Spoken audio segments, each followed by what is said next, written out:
The majesty of the world's alpine ranges and the unique creatures of those high countries have gripped the adventurous since the very first reports of them began filtering back to civilization.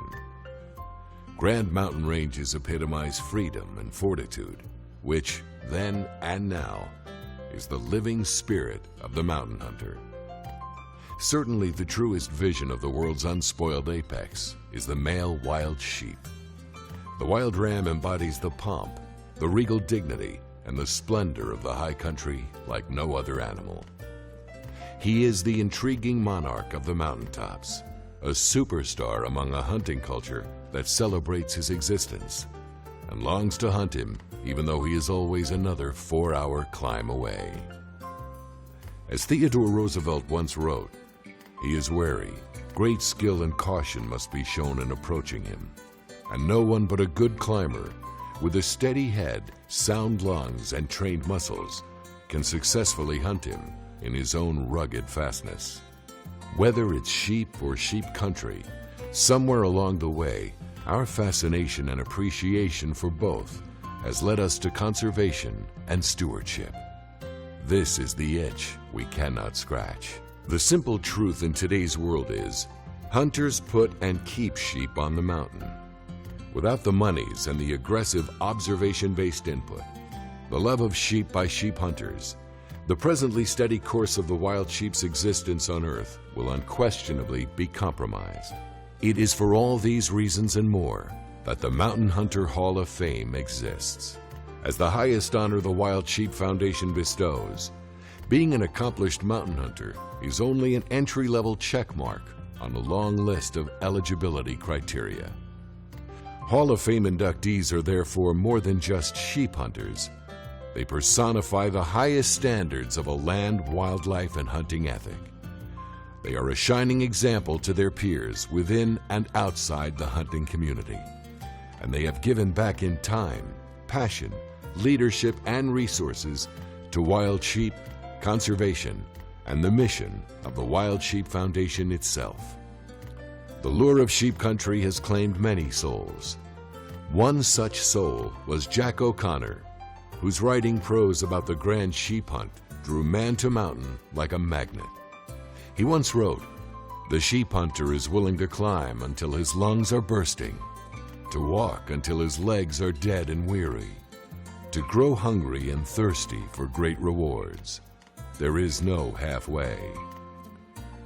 The rewards of our Ironman sport are many, but none is greater than induction into the Mountain Hunter Hall of Fame. Recognition and awards are what we give to individuals. Ensuring that our wild sheep receive the necessary management and protection befitting of mountain royalty is why we give. Welcome to the Mountain Hunter Hall of Fame induction ceremony. Ladies and gentlemen, please welcome Mountain Hunter Hall of Fame Committee Chairman Ron Roderick and WSF Director Ron Carey.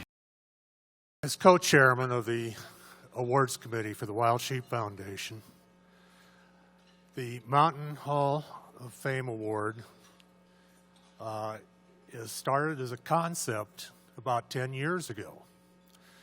And the first award winner was a cinch, Chris Kleinberger. Chris literally opened up Asia. I don't know if Chris is here tonight, but first started out with Russia, went on to China, and this went into the snow sheep of the world, the argalis of Mongolia, it went into the Persian stand countries, and from that led a whole movement of sheep hunters worldwide, amongst us, Ron. And we've had I just want to say that Kim Nieders does most of the work for us on this program. She's got to go through all the listings of the people, what they've done, looks at their pictures, their sheep. So it's quite an involved process. You know, we just kind of stand back and do some work at the end and finally choose. But where it ends up as we make a recommendation after all that Kim's put together for us, And then finally, the board of directors makes the final decision. And so it gives me great pleasure tonight to give Mr. Bob Logan the award for the Mountain Hunter Hall of Fame Award. Bob, will you come up, please? When do I start mine? Ladies and gentlemen, I guess I'm speaking loud enough here. I got called up to introduce Bob tonight, and anybody that was here on Wednesday night when Patrick Scrogan said I flew over here and had a 16-page speech set out tonight for my speech. Well, I had a 30-page speech wrote out for all the antics of this guy and all the stuff we've been through traveling all over the world in the last 25, 30 years. Bob has been a very accomplished hunter. He's got the North American 29. He's got over 30 species of mountain sheep. He's got over 20 species of the Capra slam. His good wife Marion's also got a Fanaz. So he has been a very dedicated hunter. I'm going to look at some of my notes here because I wrote some bad stuff about him, but I guess I probably shouldn't say it all. He's hunted in every country in the world just about that has wild sheep. I spent a lot of time with him. Bob and I probably went on, at least 20 hunts together. We've been shot at, robbed, hunted with armed guards, hidden in safe houses, just about froze to death. But we survived them all. So tonight, I'd like to honor Bob for his great accomplishments and a good friend. We had a lot of fun together. So Bob, here you are.